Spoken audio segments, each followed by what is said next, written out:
அன்பார்ந்த சகோதரர்களே, ரமலானில் பேசப்பட்டிருந்தாலும் முழுமையாக பேசப்படலை. பெருநாள் அன்றைக்கு பேசப்பட்ட ஒரு தலைப்பு.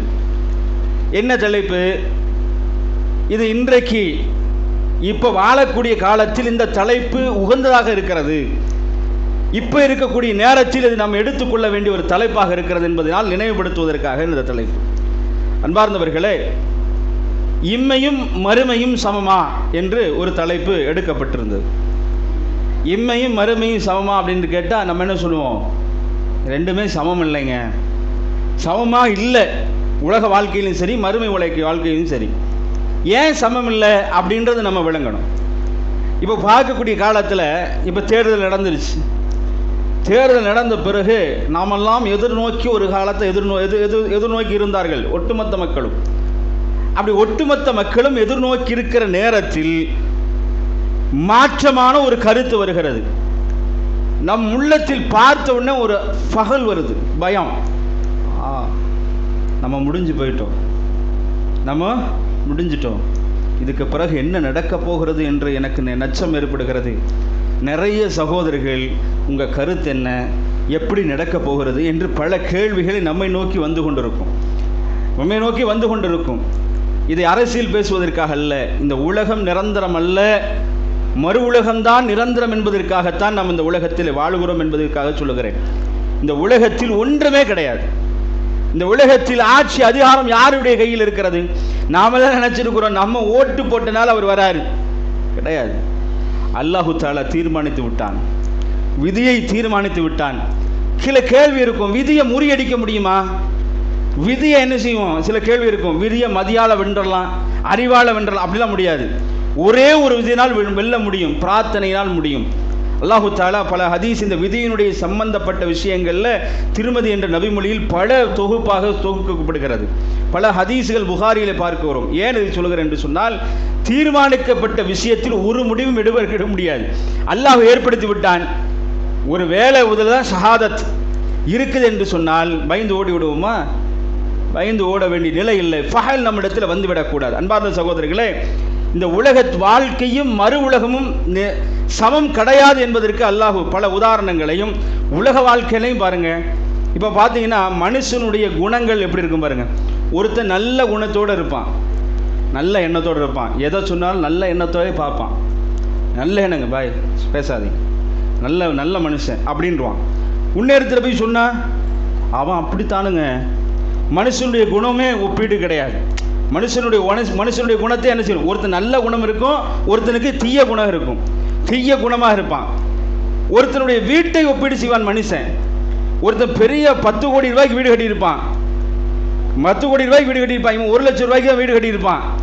இவனை அவன் பார்ப்பான், பார்த்து விட்டு என்ன செய்வான்? இவன் பேசுவான், என்ன அப்படி சமமா? பெரிய 10 கோடி ரூபாய் வீடு கட்டணும், ஒன்றுமில்லாத 1 லட்சம் ரூபாய் வீடு கட்டணும் சமமா? கிடையாது. ரெண்டு பேரும் சமம் கிடையாது. ரெண்டு பேரும் சமமா இல்லை என்று அர்த்தம். அல்லாஹு தஆலா நம்ம உலகத்தில் பார்க்கிறோம், ஒருத்தனுடைய செல்வத்தையும் உன்னியத்துடைய செல்வத்தையும் வச்சு பார்க்குறப்போ, ஒருத்தனுடைய செல்வத்தையும் உன்னியத்துடைய செல்வத்தையும், ஒருத்தன் நல்லா சம்பாதிப்பான், உன்னியத்தை கம்மியாக சம்பாதிப்பான். ஒருத்தன் 10,000 ரூபா சம்பாதிக்கிறான், ஒருத்தன் 1000 ரூபா சம்பாதிக்கிறான். ரெண்டு பேரும் சமமா? சமம் கிடையாது. அதே மாதிரி பாருங்கள், ஒருத்தனுடைய தோற்றம் பார்த்தீங்கன்னு, ஒருத்தன் கருப்பாக இருப்பான், பார்க்கறக்கே கருப்பாக இருப்பான், ஒருத்தன் வெள்ளைன்னு இருப்பான். ரெண்டு பேரும் சமமாக இருக்கானா? கிடையாது. ஒருத்தன் கருப்பாக இருப்பான், ஒருத்தன் வெள்ளையாக இருப்பான். ஒருத்தன் மாநிறமாக இருப்பான், ஒருத்தன் இந்த சைடு கருப்பாக இருக்கும், இந்த சைடு வெள்ளையாக இருக்கும், மாற்றி இருக்கும், அல்ல மாற்றி படைச்சிருப்பான். அப்போ எதுவுமே சமம் கிடையாது. அதே போல அல்லாஹு தஆலா தன்னுடைய நம்ம பார்க்குறோம் ஆடையும் பாருங்க. ஒருத்தன் 10,000 ரூபாய்க்கு சட்டை வாங்கி போட்டால், ஒருத்தன் 100 ரூபாய் வாங்கி சட்டை, தரம் இருக்குல்ல. போட்டிருக்கிற சட்டை தரம் பார்க்குறோமா இல்லையா? சவருக்கு சட்டை 1000 ரூபாய்க்கு வாங்கின ஒரு சட்டை ஒரு தரமாக இருக்கும், 500 ரூபாய்க்கு வாங்கின சட்டை ஒரு தரமாக இருக்கும், 100 ரூபாய்க்கு வாங்கின ஒரு சட்டை ஒரு தரமாக இருக்கும். இப்படி எதுவுமே சமம் இல்லை என்பதற்காகத்தான் சொல்லுகிறேன். செருப்பில் கூட பாருங்க, 5000 ரூபாய்க்கு வாங்கி போகிற செருப்புக்காரெலாம் இருக்கிறான். செருப்பு கீழே தானே போடுறோம், காலுக்கு தானே போடுறோம். ஏன் போடுறோம்? முள்ளு குத்தக்கூடாது, கல் குத்தக்கூடாது, இது பண்ணக்கூடாது தானே போடுறோம். அது 100 ரூபாய்க்கு வாங்கி போட்டா என்ன, 50 ரூபாய்க்கு வாங்கி போட்டா என்ன? ஒருத்தருடைய தரம், அதில் அது மாற்றுக்கிறது சொல்ல முடியாது. ஒருத்தருக்கு அது போட்டால் தான் பிடிக்குன்னா அதனால் என்ன பார்த்தியா 10,000 ரூபாய்க்கு செருப்பு, ஒருத்தருக்கு 300 ரூபாய்க்கு தான் முடியும், அதுதான் வாங்கி போட முடியும். 10,000 ரூபாய்க்கு வாங்கினா பார்த்துட்டு அந்த செருப்பே வாங்கினா அது எங்கே போய் விட முடியும்? வழிகேட்டில் கொண்டு போய் முடியும், கடைசியில் வட்டிக்கு பக்கம் தான் போகணும். அப்போ இதை பார்ப்பதற்காக சொல்லலை, இது அதுவும் சமமாக இல்லை என்பதற்காக. உலக வாழ்க்கையில் நாம் அன்றாடம் பயன்படுத்தக்கூடிய எந்த ஒரு பொருளுமே சமம் கிடையாது என்பதை நமக்கு என்ன செய்கிறது? உணர்த்துகிறது. ஆனால் அல்லாஹ் சொல்கிறான் இதெல்லாம் சமம் இல்லை, இதெல்லாம் சமம் இல்லை. அல்லாஹு தஆலா தன்னுடைய திருமறையில் சொல்கிறான், 6வது அத்தியாயம் 50வது வசனத்தில், குல் யஸ்தவில் அமாம வல் பஸீரு அஃபலா ததஃபக்கரூன் என்று அல்லாஹ் சொல்கிறான். அல்லாஹ் எப்படி சொல்கிறான்? நீ நானும் சமம் இல்லை, இந்த உலக வாழ்க்கையும் மறுமை வாழ்க்கையும் சமம் கிடையாது என்பதற்காகத்தான் இந்த தலைப்பு. அல்லாஹ் என்ன சொல்கிறான்? வல் அமாம வல் பஸீரு, பார்வை இருக்கிறவனும் பார்வை இல்லாதவனும் சமமான அல்லாஹ் கேட்குறான். நீங்கள் விளங்குறதுக்காக சொல்கிறான். நீங்கள் மனிதன் தானே, அல்லாஹ் உங்களை எப்படியெல்லாம் வெளிப்படுத்தி சொல்லுகிறான் பாருங்கள். கண்ணு தெரியாத ஒருத்தனும் கண்ணு தெரிஞ்சவனும் ஒருத்தனும் சமமா. ஒருத்தர் கண்ணு தெரியாமல் போகிறாரு, ஒரு கிணறு இருக்குது, கிணத்துல போய் விழுந்துட்டாரு. ஏன் விழுந்துட்டாரு? அவருக்கு கண்ணு தெரியல, விழுந்துட்டாரு. கண்ணு தெரியாமல் இருந்தாலும் விழுந்துட்டாரு. ஒருத்தர் கண்ணு தெரிஞ்சுக்கிட்டே போய் ஒருத்தன் விழுகிறான்னு வச்சுங்களேன், இது என்ன நினைக்கிறது? என்ன நினைக்க தோணும்? நினைச்சு பாருங்க. கண்ணு தெரியாமல் ஒருத்தன் விழுந்தா அவனுக்கே பாவம், கண்ணு தெரியல அதனால விழுந்துட்டான். கண்ணு தெரிஞ்சுட்டு ஒருத்தன் விழுகிறானா? சொல்லுவாங்கல்ல, பாலும் கிணத்துல தண்ணு தெரிஞ்ச விழுந்துட்டான்னு. எதுக்கு சொல்றான்? மார்க்க நமக்கு ஒரு வழி காட்டுகிறது, அந்த வழி நமக்கு கண் மூலியமா தெரிகிறது. அல்லாஹ் இது கேள்வியை வச்சு சொல்றான். நீங்கள் சிந்திப்பதற்காக அல்லாஹ் சொல்கிறான், நிச்சயமாக நீங்கள் அஃபலா ததஃபக்கரூன், நீங்கள் சிந்திக்க வேண்டும் என்று அல்லாஹ் சொல்கிறான். ஏன் சும்மா அல்லாஹ் சொல்றான்? பார்வை உள்ளவனும் கண்ணு தெரியாதவனும் கண்ணு தெரிஞ்சவனும் சமமான்னு கேட்கறது பெரிய விஷயமா? அட மார்க்கவும் பிதஅத்தும் ஷிர்க்கும் உண்ணா, அட இதன் பக்கம் போகாத, இது செய்யாத என்று மார்க்கம் சொன்னால் அதை பின்பற்றாமல் இந்த உலகத்தில் வாழ்கிறோம். குர்பான் வருது, குர்பான் வந்துச்சு, அல்லாஹ் சொல்கிறான் எதுக்காக குர்பான் கொடுக்கிறோம்? எதுக்காக கொடுக்கிறோம்? அல்லாஹ் சொல்கிறான், இன்னா அத்தைனாக்கல் கௌசர் ஃபஸல்லி லிரப்பிக வன்ஹர், தொழுது முடிச்சுட்டு அருண்டான். ஏன் முன்னாடி அறுத்தா கூடாதா? கேள்வி வருமா இல்லையா? அல்லாஹ்வே சொல்லிட்டான், தொழுது முடிச்சுட்டு அரு. இல்லை நான் அப்படியே செய்ய மாட்டேன், நான் தொழுகைக்கு முன்னாடி அறுத்தா அப்போ குர்பான் நன்மை கிடையாதுன்னு அர்த்தம். இப்போ குர்பான் 4,000 ரூபான்னு போட்டிருக்குது. 4,000 ரூபாய் இருக்கிறதே 4,000 ரூபா தான். ஆனால் நாம் என்ன நினைக்கிறோம்? 4,000 ரூபா 4,000 ரூபா பேசுகிற இவரு. ஆனால் நம்ம உள்ளத்தில் வரணுமா இல்லையா? இது குர்பான் எதுக்காக கொடுக்குறோம்? நம்முடைய இறையச்சத்தினுடைய வெளிப்பாடாக கொடுக்குகிறோம். குர்பான் எதுக்கு கொடுக்குறோம்? இறையச்சத்தை அல்லாஹ் பார்க்கிறான். இஸ்மாயில் அலைஹிஸ்ஸலாம் அறுப்பதற்காக முற்படுகின்ற நேரத்தில் அல்லாஹ் சொல்லிட்டான், மகனை அறுக்காதே, இதுக்கு பதிலாக பலிப்பிராணியை கொடுன்ட்டான். இந்த இடத்தில் நாம் அறுக்கக்கூடிய ரத்தத்தை அல்லாஹ் கேட்டுக்கிறான். ரத்தம் எனக்கு வேணும்டாப்பா அப்படின்னு அல்லாஹ் ஏற்றுக்கிட்டானா? சாப்பிட்றானா? கிடையாது. சரி, அந்த கறியாவது அல்லாஹ் சாப்பிடுகிறானா? மற்ற பக்கம் போய் கொண்டு போய் வச்சு வைப்பாங்கள்ல, முன்னாடி கொண்டு போய் வச்சு அது இதெல்லாம் வச்சு முன்னாடி வச்சு இதெல்லாம் பண்ணி அதெல்லாம் வைப்பாங்கள்ல, அந்த மாதிரி எல்லாம் முன்னாடி வைக்கிறோமா? கிடையாது. எல்லாமே நாம தான் சாப்பிட்றோம், எலும்பை கூட விட மாட்டோம், விட்டு அடித்து தள்ளி தள்ளுறோம். ஆனால் இதுக்கு அல்லாஹ் சொல்லுகிறான், இதை அறுப்பதற்கு, நீ சாப்பிட்றதுக்கு, நீ பயன்படுத்துவதற்கு உனக்கு இறையச்சத்தில் என்ன செய்யும் அல்லாஹ் தஆலா? இந்த பயபக்தியை பார்க்க அறுக்கிறப்ப தான் அந்த உணர்வு தெரியும். ஒரு பொருளை வாங்கி வளர்த்தி அதை கொண்டு போய் அறுக்கிற நேரம் பாருங்க, உள்ளம் வராது. ஆட்டுக்குட்டியை சின்ன வயசுலேருந்து வளர்த்திருப்பாரு, சின்ன வயசுலேருந்து 10 நாள் வளர்த்துங்க, இல்லை 5 நாளைக்கு முன்னாடி வாங்குறீங்க, வாங்கி நம்மளோட பின்னாடியே தெரியும். போய் அறுக்கிற நேரத்தில் உள்ளம் கொஞ்சம் அப்படியே சஞ்சலமாகும். இதை போய் அறுக்கிறோமா, உள்ள வருமா, ஏன் 5 நாள் வேறு ஏதாவது கொடுத்துட்டு போயிடலாமே, கொடுத்து குட்டியாக வாங்கி வளர்த்தலான்னு நினச்சி பாருங்க. ஆனால் அந்த இடத்தில் அல்லாஹ் எனக்கு மனசு ஒப்பீடாகலை, மனசு ஏற்றுக்கொள்ளலை, இருந்தாலும் அல்லாஹ் நான் என்ன செய்கிறேன், உனக்காக இருக்கிறேன், எனக்கு மனசு ஏற்றுக்கலை, இப்படி என் கூட குடும்பத்தில் என் பிள்ளையை போல வளர்த்திட்டேன், என் மகனை போல வளர்த்திட்டேன். ஆனால் இருந்தாலும் அல்லாஹ் சில பேர் சாப்பிடக்கூட மாட்டாங்க.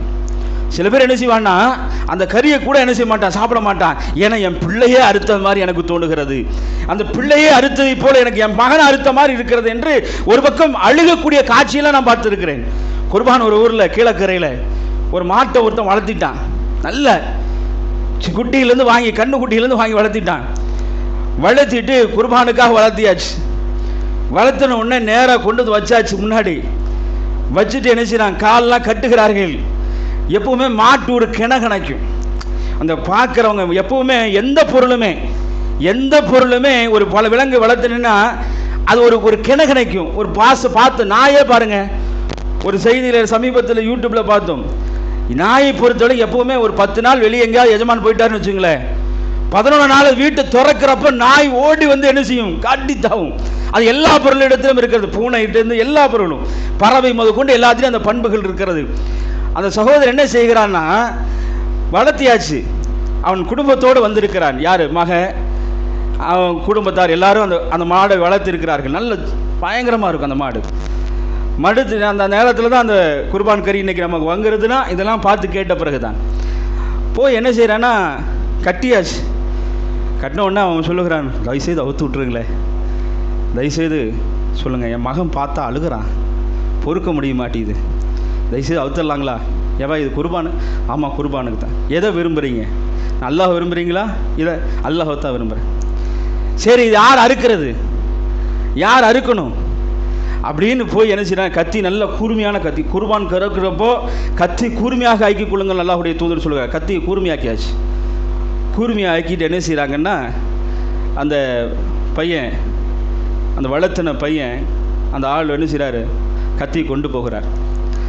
கத்தி கொண்டு போய் கழுத்தில் வச்ச பிறகு அவர் கழுத்தில் வச்சுட்டு அவர் மகனை பார்க்குறார்.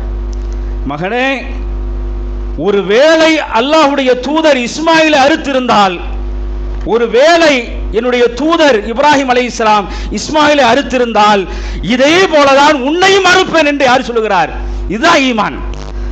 அந்த அறுக்க கண்களால் என்ன அழுது கொண்டே என்ன செய்கிறார், அதை அறுத்து விட்டுட்டு மனசே கேட்காம நான் போயிட்டு வரேன், என்னால் இது பார்க்க முடியாதுன்னு போகிறார்.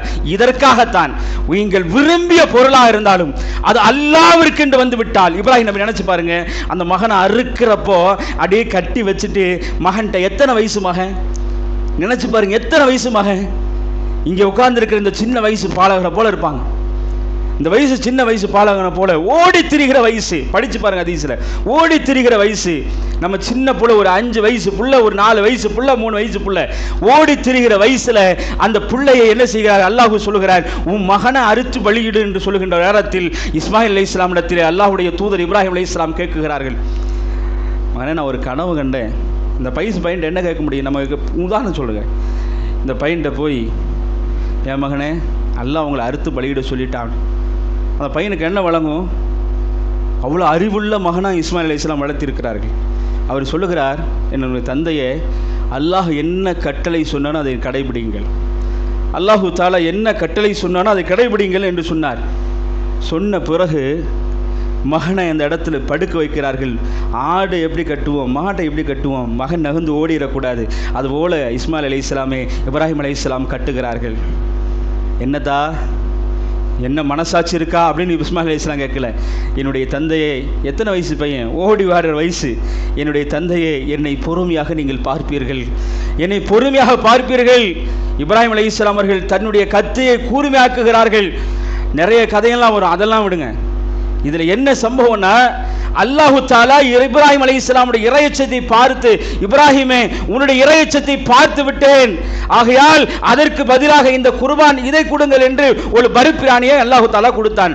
ஏன் இதை சொல்லுகிறேன் என்று சொன்னால், பார்வை உள்ளவனுக்கும் பார்வை இல்லாதவனும் சமமாக இருக்க முடியாது என்று அல்லாஹ் சொல்லுகிறான். அடுத்து அல்லாஹ் சொல்லுகிறான், அல் யஸ்தவி ظுலுமாத் வன் நூர், வெளிச்சம் இருக்குது, இருட்டு இருக்குது, ஒண்ணா? அல்லாஹ் கேட்கிறான். வெளிச்சம் இருக்கிறது, இருளும் இருக்கிறது, ஒண்ணா? அல்லாஹ் கேட்கிறான். இது ஒண்ணு இல்ல. அடுத்து அல்லாஹ் சொல்கிறான், ஹல் ஹஸ்தவி அல்லதீன யஅலமூன வல்லதீன யஅலமூன், படிச்சவனும் படிக்காதவனும் சமமான அல்லாஹ் கேட்கிறான். ஒரு கலெக்டரும் ஒரு விவசாயியும் சமமா? 2 பேரும் சமமா இருக்க முடியுமா? வாய்ப்பே கிடையாது. படிச்சவனும் படிக்காதவனும் சமம் இல்லை என்று மார்க்கம் சொல்லுகிறது. அல்லாஹ் உங்களை சிந்திப்பதற்காகிறான். அஃபல தத்தஃபக்கரூன், நீ சிந்தின்ற அல்லாஹ் இதெல்லாம் சொல்லி முடிச்சு அல்லாஹ் சொல்கிறான், இருளும் ஒளியும் ஒண்ணு, வல்லதீன யஅலமூன, அல்லாஹ் படிச்சவனும் படிக்காதவனும் சமமா, வல் யஸ்தஈ வல் அஹ்யா வல் மௌத், உயிருள்ளவனும் உயிர் இல்லாதவனும் சமமா? உயிர் இல்லை, மௌத்தா போய் ஒருத்தருக்கிறான், ஜனாசா இருக்கிறது, இந்த ஜனாசாவும் உயிர் உள்ளவனும் சமமா? சமம் கிடையாது. அல்லாஹ் சொல்லுகிறான், கேள்வி கேட்கிறான், நீங்கள் சிந்தித்து பாருங்கள் என்று சொல்லுகிறான். அடுத்து அல்லாஹ் சொல்லுகிறான், வல் யஸ்தஇ அஸ்ஹாபுன் நார் வ அஸ்ஹாபுல் ஜன்னah, நரகம் சொர்க்கம் ஒண்ணா? அல்லாஹ் கேட்கிறான். ஆனா நரகம் இருக்கிறதே, அந்த நரகமும் சொர்க்கமும் ஒண்ணா? அல்லாஹ் கேட்டு விட்டு சொல்லுகிறான், இது எல்லாம் சமம் இல்லை. அதுபோல நீ எதை விரும்பி ஓடுகிறாயோ, எதற்கு நேரம் இல்லை என்று ஓடுகிறாயோ, அது ஒன்றுமில்லை என்று அல்லாஹ் சொல்லுகிறான். அல்லாஹ் தூடைய ஸல்லல்லாஹு அலைஹி வஸல்லம் அவர்கள் சொல்லுகிறார்கள், இந்த உலகத்துடைய கால அளவும் மறுமையும் எப்படி ரசூலுல்லாஹ் ஒப்பிடி சொல்றாங்கன்னு பாருங்க. எல்லாரும் கேள்விப்பட்ட செய்தி தான், இருந்தாலும் நினைவுபடுத்துவதற்காக சொல்லுகிறேன். நபிகள் நாயகம் ஸல்லல்லாஹு அலைஹி வஸல்லம் அவர்கள் சஹாபாக்களிடத்தில் கேட்கிறார்கள், யா சஹாபி, அல்லாஹுடைய தூதரை சொல்லுங்கள், நான் ஒரு விஷயம் கேட்குறேன், சொல்லுங்க. ரசூலுல்லாஹ் கேட்கிறார்கள், ஏப்பா, சஹாபாக்களுடைய உலக உள்ளத்தை தெரிய வைக்கணும், சிந்திக்க வைக்கணும். ரசூலுல்லாஹ் சொல்கிறார்கள், ஒரு கடலில் நான் விரலை முக்கி எடுக்கிறேன். ஒரு கடல் எவ்வளோ பெருசுங்க, நீங்கள் சிந்திக்கணும். அல்லாஹ் சொல்லுகிறான், கடல் எவ்வளோ பெருசு, அந்த கடலில் நான் ஒரு விரலை முக்கி எடுக்குகிறேன், மிச்சம் எவ்வளோ தண்ணி இருக்குன்னு ரசூலுல்லாஹ் கேட்குறாங்க. சஹாபாக்கள்கிட்ட கேட்குறாங்க. சஹாபாக்கள் சொல்லுகிறார்கள், அல்லாஹுடைய தூதரே, ஒரு சொட்டு இருக்குது. அல்லாஹுடைய தூதர், ஒரு சொட்டு வரும். தண்ணி முக்கிய எடுத்து எத்தனை சொட்டு வரும்? இவ்வளோ வருமா? வராது. அவ்வளோ வருமா? வராது. ஒரே ஒரு சொட்டு. ரசூல் ஸல்லல்லாஹு அலைஹி வஸல்லம் சொல்லுகிறார்கள், இந்த ஒரு சொட்டு தான் இந்த உலகம். மறுமை சுபஹானல்லாஹ், கடல் அளவை கண்டுபிடிச்சிட முடியுமா? உலகத்திலே பூமியினுடைய பரப்பளவு குறைவு, அதை சுற்றி விட எது அதிகமாக இருக்கிறது? கடல் தான் அதிகமாக இருக்கிறது. அதை விட பிரம்மாண்டமாக இருக்கிறது எதுங்க? கடல்.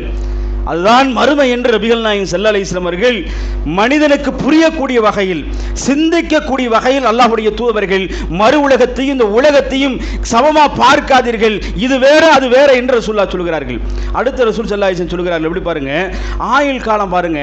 உலகத்தில் நாம் வாழக்கூடிய காலம் ரசூல் ஸல்லல்லாஹு அலைஹி வஸல்லமுக்கு பிறகு கிட்டத்தட்ட ஒரு 60 வயசு, 70 வயசு, 80 வயசு, 100 வயசு, 150 வயசுன்னு வச்சுக்கோங்க ஆயுள் காலம்.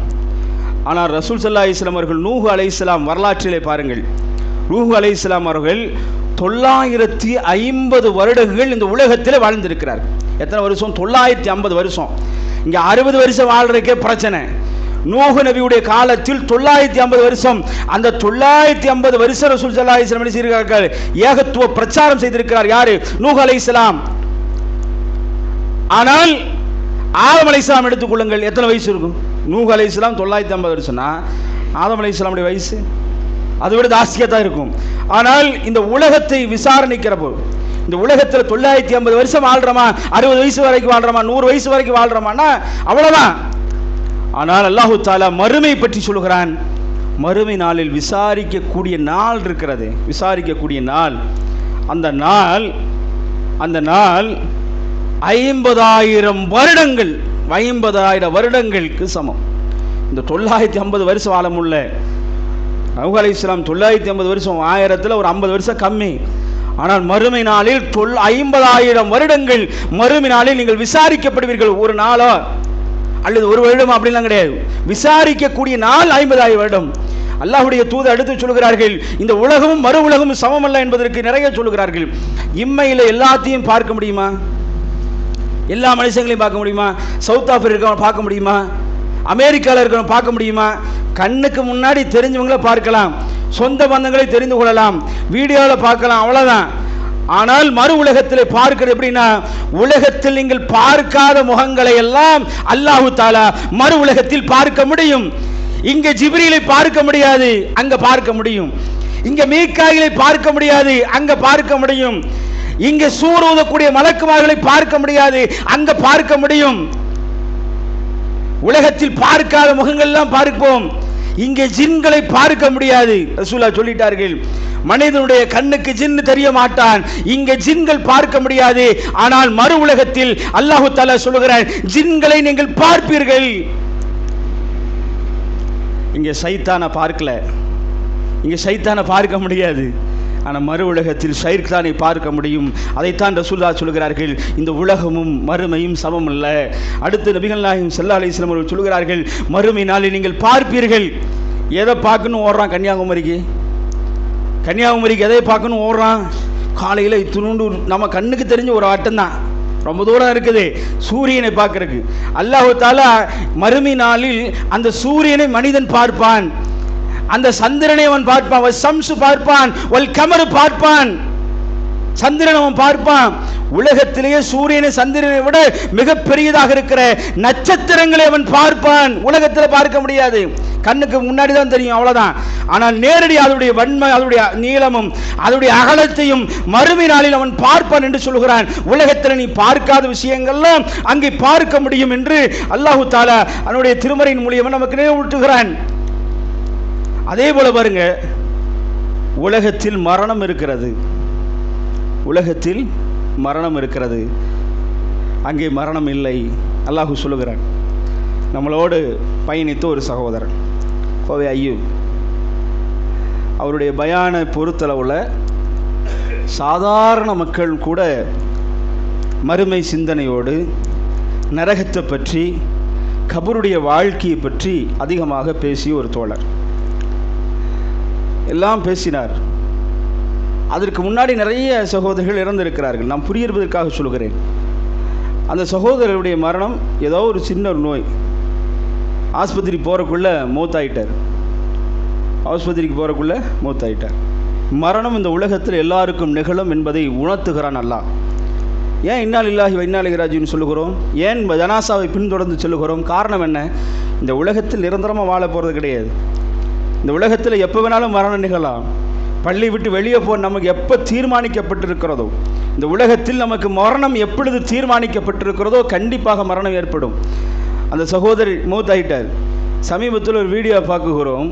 இது எதுக்காக சொல்கிறேன்? மரணம் என்பது அல்லாஹ் தஆலா தீர்மானிக்கப்பட்டது. அல்லாஹ் நினைச்சா எப்படி வேணாலும் மரணம். பாலஸ்தீனில் ஒரு அரபி பெண்மணி பேசுகிற காட்சியை பார்க்குகிறோம். ஒரு பெண்மணி பேசுகிறார்கள், எங்கள் ஓடுவதற்கு இடமே இல்லை, நாங்கள் ஓடி ஒளிவதற்கு இடமில்லை, பூராம் என்னாச்சு இந்த உலகத்தில் நம்ம என்னமோ நினைக்கிறோம், நிரந்தரமாக தங்கிருவன்றக்காக சேகரித்து ஓடுகிறோம். ஆனால் அல்லாஹ் தஆலா அதுக்கு நேர நமக்கு கண் முன்னாடி காட்டுகிறான். இந்த உலகத்தில் நீ சம்பாதிச்ச பொருளாதாரம் கபரில் போய் போட்டால் அல்லாஹ் இந்தா ஒரு 10 கோடி ரூபா வச்சுட்டு நீ சொர்க்கத்துக்கு அனுப்பிடுவானா? எல்லாம் இந்தா என்கிட்ட 2000 தங்கம் இருக்குது, 2000 கிலோ தங்கம் கொடுத்துட்டு சொர்க்கத்துக்கு ஓடிட முடியுமா? எல்லாம் என்கிட்ட இவ்வளோ ப்ராஃபிட் அப்படின்னு சொர்க்கத்தில் நுழைஞ்சிருவானா? அல்ல. இந்த உலகத்தில் பயனளிக்கிற அழகாக ஒரு இமாம் சொன்னார். என்ன சொன்னார் தெரியுங்களா சகோதரர்களே? இந்த உலகத்தில் நாம் சம்பாதித்து அதை செலவழிக்குவதற்காக ஓடுகிறோம். யாம் சம்பாதித்த இந்த 500 ரூபா காசை ஒரு கட்டை எடுத்துக்கிட்டு நேராக துபாய்க்கு போய் பயங்கர பசி எடுக்குது, உடனே அந்த 50,000 ரூபா கட்டை கொடுத்து ஒரு உணவை சாங்கிட முடியுமா? அந்த 500 ரூபா காசை கொடுத்து அங்கே கொடுத்துருவானா? இங்கிருந்து மாற்றிட்டு போனால் அதில் அங்கே போய் மாற்றணும். 500 ரூபா காசை கட்ட முன்னாடி போட்டு எனக்கு சாப்பாடு கொடுனா அவன் என்ன செய்வான்? ஏன் நாட்டை காசு கொடுறா, ஏன் நாட்டை காசு கொடு அப்படின்னு எல்லாம் கேட்பானா கேட்க மாட்டானா? அதுபோல என்ன ஆகுதுன்னா, இந்த உலகத்திற்கான பொருளாதாரம் அடுத்த நாட்டுக்கு போனாலே செல்லாது, அது உனக்கு பயனளிக்காது. அப்படின்றப்போ உலகத்தில் நாம் ஒரு நாட்டை நோக்கி ஓடுகிறோம். மறுமைன்னு ஒரு நாடு இருக்கிறது, மறந்து இருக்கிறோம். மறுமைன்னு ஒரு நாடு, அந்த நாட்டுக்கு நீங்கள் சம்பாதித்த சொத்து பயனளிக்காது. பயனளிக்கும் எப்போ பயனளிக்கும்? நீங்க தான தர்மம் செஞ்சீங்க, இந்த மாதிரி குர்பான் விஷயங்கள் செய்யறது, தர்மங்கள் செய்யறது, பள்ளிவாசலுக்காக உதவி செய்யறது, ஒரு சகோதரன் நலிவடைந்து கிடக்கிறானா அவனுக்கு உதவி செய்யறது, இப்படி மாறி உதவி செய்தால் அந்த பொருளாதாரம், அந்த சொத்து உங்களுக்கு மறுமையில் என்ன செய்யும்? சாட்சியாக நிற்கும். நீங்க சொத்து சேகரித்து வச்சீங்கன்னா அதுக்கு ஜக்காத்து கொடுக்கணும். ஜக்காத்து கொடுக்காம இருந்து அல்லாஹ்விடத்தில் பிடிக்கப்படுவீர்கள். அப்போ அந்த நாட்டுக்கு நீங்க இந்த நாட்டில் உழைக்கணும். இந்த நாட்டில் உழைக்கணும் என்ன இருக்கிறது, என்ன சொல்லப்படுகிறது? இந்த நாட்டில் உழைக்கணும்னா அல்லாஹ் தஆலா சொல்கிறான், இந்த அந்த நாட்டில் செல்லக்கூடிய காசு என்ன? தொழுகை. அந்த நாட்டில் செல்லக்கூடியது என்ன? நீங்க 500 ரூபா சம்பளம், இந்த லுஹர் தொழுகிறோம், இந்த ஜும்மாவுடைய தொழுகை அந்த நாட்டுக்கு செல்லும். நீங்க நோன்பு வைக்கிறீங்களா அந்த நாட்டுக்கு செல்லும். நீங்க தர்மம் செய்யறீங்களா அந்த நாட்டிற்கு செல்லும். நீங்க ஜக்காத் கொடுக்குறீங்களா அந்த நாட்டுக்கு செல்லும். அதை தவிர நீங்க வேற என்ன கொடுத்தாலும் அந்த நாட்டுக்கு செல்லாது. அந்த நாட்டில் உள்ள நுழைஞ்சிடலாம். ஆனா வசதியான வாழ்க்கை கிடைக்கணும்னா இங்க நீங்க உழைக்கணும், இங்க நீங்க பாடுபடணும், இங்க நேரத்தை உழைக்கணும். குர்பான் கொடுக்கறாங்க, ஓகே, குர்பானை கொடுத்துட்டு நம்ம மகனை அறுக்க கொடுத்துட்டு ஓடிடுவோமா? நம்ம என் மகனை அறுக்க கொடுத்துட்டு அதை பார்க்காம அதை விநியோகிக்காமல் ஓடி விடுவேன? இங்க அப்படித்தான் நடக்குது. காசை கொடுத்துட்டா முடிஞ்சு எல்லாம் பார்த்தோம். யாரு அங்க இருக்காங்க 2 பேரு நேர்ந்து விட்டு இருக்குது, அவங்க பார்த்துப்பாங்க. அவங்க கூட்டு குர்பான் எல்லாத்துக்கும் எல்லா வீடு தொழாவி விநியோகம், இதெல்லாம் நன்மையாக செய்கிறோம். எதற்கு? இந்த உலகத்தில் கிடைக்கின்றக்காக அல்ல, மறுமையில ஒரு நாட்டில் அந்த நாட்டில் இருக்கிற வீட்டை அடைவதற்காக, அந்த நாட்டில் இருக்கக்கூடிய தோட்டத்தை அடைவதற்காக. அதுதான், அதற்காகத்தான் அல்லாஹு தஆலா சொல்கிறான், இங்கே ஹயாத் வாழ்வை வைத்திருக்கிறேன், வல் மௌத் கண்டிப்பா மரணிச்சு போயிருவேன், மரணித்தால் என்னிடத்தில் நீங்கள் மீட்கப்படுவீர்கள். அந்த மீட்பதில் என்னிடத்தில் செல்லக்கூடிய காசு என்ன? தொழுகை, நோன்பு, ஜக்காத், தர்மம், பூரா வழிபாடு, இதர வழிபாடுகள் அங்கதான் செல்லும். அல்லாஹு தஆலா சொல்கிறான், அல்லாஹ்வுடைய தூதர் நபிகள் நாயகம் ஸல்லல்லாஹு அலைஹி வஸல்லம் சொல்கிறார்கள், மறுமை நாளில் அல்லாஹு தஆலா மலக்குமார்களை வைத்து நம்மளை கூப்பிடுவார். அல்லாஹ் அழைப்பான், யா சொர்க்கவாசிகளே வந்துருவாங்க, யா நரகவாசிகளே அல்லாஹ் கூப்பிடா. எல்லாம் நிப்பாட்டப்பட்டு ஒரு ஆட்டு கொண்டு வந்திருப்பாங்க. ஒரு ஆடுடைய உருவத்தில் உயிர், ஒரு ஆட்டுடைய உருவத்தில் என்ன செய்வோம்? உயிர் அல்லாஹ் கொண்டு வருவான். கொண்டு வந்து என்ன செய்வார்? அறுப்பார்கள். அங்கே சொல்லப்படும் மலக்குமார்கள், சொர்க்கவாசிகளே வல் ஹயாத், இங்கே உங்களுக்கு வாழ்வு மட்டும்தான், மௌத்து கிடையாது. இங்கே வாழ்வு மட்டும்தான், நீங்க சந்தோஷமாக, இங்கே மரணம் இல்லை, சந்தோஷம்தான் உங்களுக்கு, போங்கன்னு தாட்டி விட்டுருவாங்க. நரகவாசியில கூப்பிடுவார்கள், அறுப்பார்கள். இங்கே உங்களுக்கு மரணம் இல்லை, வாழ்வதல் ஹயாத், நரகத்துடைய வேதனையை நீங்கள் அனுபவித்துக் கொண்டே இருங்கள் என்று அங்கே காட்டப்படும். அப்ப இந்த உலக வாழ்க்கைக்கு அற்பமான வாழ்க்கை. அல்லாஹ்வுடைய தூதர் சொல்லுகிறார்கள், வழிப்போக்கனை போல இந்த உலகத்தில் வாழுங்க. ரசூலுல்லாஹ் நினைச்சிருந்தா, ரசூலுல்லாஹ் சஹாபாக்கள் நினைத்திருந்தால் நினைத்து பாருங்கள், அல்லாஹ்வுடைய தூதருடைய காலத்தில் ஒரு போர்க்களம் அறிவிக்கப்படுகிறது. போர்க்களம், அந்த போர்க்களத்துக்கு நிதி திரட்டிட்டு இருக்கிறாங்க ரசூலுல்லாஹ். நிதி, அந்த நிதி திரட்டுகின்ற நேரத்தில் அபூபக்கரும் வியாபாரத்துக்கு போயிருக்கிறார், உமர் அல்லாஹும் வியாபாரத்துக்கு போயிருக்கிறார். செய்தி 2 பேத்துக்கும் போயிடுச்சு. யாருக்கு போயிடுச்சு? அபூபக்கர் சித்திக் அல்லாஹ்வுக்கும் போயிடுச்சு, உமர் அல்லாஹ்வுக்கும் போயிடுச்சு. 2 பேத்துக்கும் செய்தி போன உடனே அபூபக்கர் சித்திக் அல்லாஹ்வுக்கு முன்னாடி நினைச்சிட்டார், உமர் முன்னாடி ஓடி வருகிறார் ரசூலுல்லாஹ்ட்ட, அல்லாஹ்வுடைய தூதரை இந்தாங்க என்னுடைய போர்க்களத்திற்கு என்னுடைய பங்கு. இப்போ ரசூலுல்லாஹ் கேட்குறாங்க, எப்போ எவ்வளோ? என்னுடைய வியாபாரத்தில் பாதி, வியாபாரத்தில் லாபம் வந்திருக்கு பாருங்க, அல்லாஹ்வுடைய தூதரே அது பாதி என்னுடைய வீட்டுக்கு எடுத்து வச்சுட்டு பாதியை வந்து என்ன செஞ்சேன்? மார்க்கத்துக்காக கொடுத்துட்டேன். அவர் நினைச்சுக்கிட்டாரு அபூபக்கர் நம்ம மிந்திட்டோன்னு. அபூபக்கர் வராரு, அல்லாஹ்வுடைய தூதர்கிட்ட வந்து உட்கார்றாரு. உட்கார்ந்து முடிச்சுட்டு அல்லாஹ்வுடைய தூதர் கேட்குறாங்க, அபூபக்கர் வியாபாரம் போனீங்களா? வியாபாரம் போனேன். வியாபாரத்தில் பொருளாதாரம் அல்ஹம்துலில்லாஹ் நல்லா இருந்துச்சு. இந்த போர்க்களத்தை கொடுத்துட்டு ரசூலுல்லாஹ் எவ்வளோ கொடுத்துருப்பீங்க? எவ்வளோ அப்படின்னு கேட்குறாங்க. ரசூலுல்லாஹ்ட்ட அபூபக்கர் சித்திக் அல்லாஹ் சொல்கிறார்கள், அல்லாஹ்வுடைய எல்லாமே கொடுத்துட்டேன். என்னென்ன கொடுத்தீங்க? வீட்டில் ஏதாவது வச்சுட்டு வந்திருக்கீங்களா? உமர் பக்கத்தில் இருக்கிறாரு, உமர் அல்லாஹ் பக்கத்தில் இருக்கிறார். வீட்டில் ஏதாவது பொருளாதாரம் வச்சுட்டு வந்துட்டீங்களா குடும்பத்துக்கு? ரசூலுல்லாஹ்ட்ட அபூபக்கர் சித்திக் அல்லாஹ் சொல்கிறார், அல்லாஹ்வுடைய தூதரே, என் வீட்டில் என் பிள்ளைகளும் என் மனைவியும் தவிர வேற ஒன்றும் இல்லை, அத்தனையுமே மார்க்கத்திற்கு கொடுத்து விட்டேன், அத்தனையுமே மார்க்கத்துக்கு கொடுத்துட்டேன். அப்போ அபூபக்கர் உமர் பார்த்து சொல்கிறார், ஒரு காலத்திலும் நான் அபூபக்கரை மிந்தவே முடியாது. எதுல? தான தர்மத்தில். அப்போ அன்பார்ந்த சகோதரிகளை, இந்த மாத சந்தாவை சொல்லுகிறோம். இந்த சந்தாவை உங்ககிட்ட ஒருத்தர் ஃபாலோ பண்ணி கேட்டுக்கிட்டே இருக்கிறாரு, எவ்வளோ வந்துட போகுது? நம்ம வீட்டுக்கு ஒரு விருந்தாளி வராரு, அந்த விருந்தாளிக்கு சாதாரணமாக கடையில் போய் ஜிலேபியோ லட்டோ வாங்கி வச்சோம்னா ஒரு 100 ரூபா வரும். அப்புறம் மிச்சரு அதுக்கு தேவையான ஒரு ஜூஸ் பாட்டில் வாங்கினா 100 ரூபா. ஒரு ஜூஸ் வாங்கி வச்சுட்டாலே என்ன செய்வோம்? 100 ரூபா. விருந்தாளி அப்படி தான் உபசரிப்போமா? ஃபோன் பண்ண கேட்டான்னு சொல்லுவோம், பாய் நாளைக்கு பார்க்குறோமே, இந்த மாதம் ரொம்ப கஷ்டமாக இருக்குது, என்னன்னு 100 ரூபா சந்தாலும் நம்மளுடைய வருமானம் அத்தனையும் முடங்கி போயிடுச்சா? நம்ம சொல்லுகிறோம், இது எதுக்காக? நம்ம ஒன்றுமே இல்லை சகோதரர்களே, ஒன்றுமே கிடையாது. 100 ரூபா சந்தாவை கேட்கின்ற நேரத்தில் நம்ம சொல்லுகிறோம், அடுத்த வாரம், போன வாரம் முடியலை, அடுத்த மாதம் வேணால் சேர்த்து தரட்டா, 100 ரூபா 200 ரூபாயில் நம்முடைய பொருளாதாரம் மிஞ்சி போய் வருகிறதா? ஒன்றுமில்லாமல் ஆக்கப்பட்டுருவோமா? மரணிச்சிட்டீங்க, வாக்கு கொடுத்துட்டீங்க, தருகிறேன் என்று வாக்கு கொடுத்துட்டீங்க, மரணிச்சிட்டா எங்கே வரும் இந்த கேள்வி? அப்போ நாம் இந்த உலகத்தில் வாழ்கிற பொழுது வாய்ப்பு அல்லாஹ் நமக்கு நிறைய கொடுத்துருக்கிறான். குர்பான் கொடுத்துருக்கிறான், நோன்பு வந்த நோன்பு ஃபித்ரான்னு கொடுத்துருக்கிறான், அது இல்லாமல் நோன்பு காலத்து நோன்பு, இப்படியெல்லாம் எதுக்காக அல்லாஹ் ஏற்படுத்தியிருக்கான்? ஏன் தர்மத்தை செலவு செய்ய சொல்லுகிறான்? நாம் சம்பாதித்த பொருளாதாரம் ஏன் செலவு செய்ய சொல்லுகிறான்? இந்த உலகத்தில் நிரந்தரமாக அந்த பொருளாதாரம் பயனளிக்காது, மறு உலகத்தில் பயனளிக்கும். அங்கு உனக்கு பிரம்மாண்டமான வீடு வைத்திருக்கிறான். அந்த வீடு உலகத்தோடு உன்னுடைய வீட்டையும் 10 கோடி அல்ல எத்தனை மில்லியன் கட்டியிருந்தாலும் அந்த வீடு அந்த வீடும் இந்த வீடும் ஒப்பிட்டு பார்த்தா ஒன்றுமே இல்லை. மனைவி, இங்க இருக்கிற மனைவி அங்க எதிர்பார்க்க முடியுமா? கேட்கிறோம், கூர்லீனோடு வச்சுட்டா. மனைவிட்ட போய் கூர்லீன்கள் எவ்வளவு அழகானவர்கள், எவ்வளவு வெண்மையா இருப்பாங்க. ரசூலுல்லாஹ் சொல்லிட்டாங்கல்ல, அவங்க பூமியை எட்டி பார்த்தா அப்படி பூமி சூரியன் ஒளி மங்கி விடும் என்று சொல்கிறார்கள். மனைவிட்ட போய் சொல்லி பாருங்க, கூர்லீனை ஏற்றுக்கொள்ள மாட்டார்கள். ஆனால் அல்லாஹ் சொல்லுகிறான் ஹூர்லீன்களை உங்களுக்கு வைத்திருக்கிற மிக பிரம்மாண்டமான ஒரு உலகத்திலே பார்க்காத முகம். சுப்ஹானல்லாஹ், அவருடைய வெண்மை மிக பிரம்மாண்டமாக இருக்கும். அந்த முகத்தை உங்களுக்காக வைத்திருக்கிற யாரு? எதற்காக?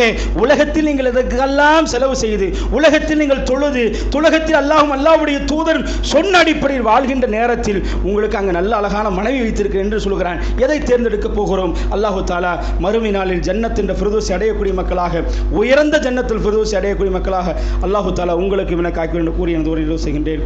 வாஹிரு தவானா அல்ஹம்துலில்லாஹி ரப்பில் ஆலமீன். அஸ்ஸலாமு அலைக்கும் வரஹ்மத்துல்லாஹி.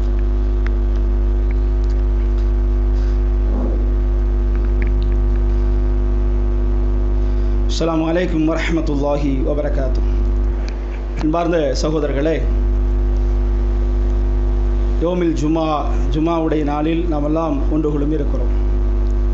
அல்லாஹுடைய தூதர் ஸல்லல்லாஹு அலைஹி வஸல்லம் அவர்கள் சொல்கிறார்கள், பிற சகோதரர்களுக்காக நீங்கள் பிரார்த்தனை செய்தால் அல்லாஹ் உங்களுக்கான ஒரு மலக்கை நியமித்து, சிறப்புமிக்க மலக்கு அவர்களை நியமித்து உங்களுக்காக பிரார்த்தனை செய்ய வைக்கிறான். மலக்குமார்களுடைய பிரார்த்தனை வேண்டுமென்றால் சகோதரி எஸ்எம் பாக்கர் அவர்கள் உடல் ஆரோக்கியத்தோடு இருக்கிறார். இன்றைக்கு அல்லாஹுடைய கிருபை கொண்டு பிரார்த்தனையின் மூலியமாக மட்டுமே எதையும் சாதிக்க முடியும். நம்முடைய பிரார்த்தனைகள் மூலியமாகத்தான் அல்லாஹுடைய கிருபை கொண்டு கொஞ்சம் ரெக்கவர் ஆகிட்டு இருக்கிறாங்க. அவருடைய உடல் ஆரோக்கியத்திற்காக மென்மேலும் அல்ல எப்படி களமாடுகிறாரோ, மக்கள் மத்தியில் எப்படி பேசி நடந்தாரோ, அல்லாஹு தாலா அப்படி ஒரு வாய்ப்பை அவருக்கு வழங்க வேண்டும். அவருடைய குடும்பத்திற்கு நிம்மதியை ஏற்படுத்தி, அல்லாஹ் அவருக்கு நிம்மதியான வாழ்க்கையும் ஆரோக்கியத்தையும் ஏற்படுத்தி என்று அல்லாஹ்விடத்தில் பிரார்த்தனை செய்ய வேண்டும் என்று இந்த ஜுமாவுடைய நேரத்தில் தெரிவித்துக் கொள்கிறோம். குர்பானுடைய தொகை 4000 ரூபாய் என்று ஜமாத்தின் சார்பாக நிர்ணயம் செய்யப்பட்டிருக்கிறது. சகோதரர்கள் விரைவாக கொடுத்தா என்ன செய்யலாம், இந்த மாட்டை பிடிப்பதற்கு ரொம்ப இலகுவாக இருக்கும். அதனால் உங்களுடைய சந்தாக்களும் அதே போல் இந்த மாத போன 2 ரமலானுக்கு பிறகு சந்தாவே வசூல் பண்ணாமல் இருக்கிறோம். ஏன்னா உங்களுக்கு நெருக்கடி ஏற்படுத்தக்கூடாது ரமலானுக்கு பின்னாடி. ஆனால் இப்போ பார்த்தீங்கன்னா மாதம் மதரசா ஓடுது, நம்ம அதுக்கு முன்னே சம்பளம் தான் இமாம் ஒரு ஆளை போட்டு என்ன செய்கிறோம், செயல்படுத்தி கொண்டு இருக்கிறோம். அதனுடைய பொருளாதாரம் தான் என்ன செய்யப்படுகிறது, இதெல்லாம் வழிநடத்தப்படுகிறது. ஆகையால் உங்களுடைய பொருளாதாரத்தை அல்லாஹ்வுடைய பாதையில் அதிகம் தாருங்கள் என்று கேட்டுக்கொண்டு முடித்துக் கொள்கிறேன். அஸ்ஸலாமு அலைக்கும் வரஹ்மத்துல்லாஹி வபரகாத்துஹு.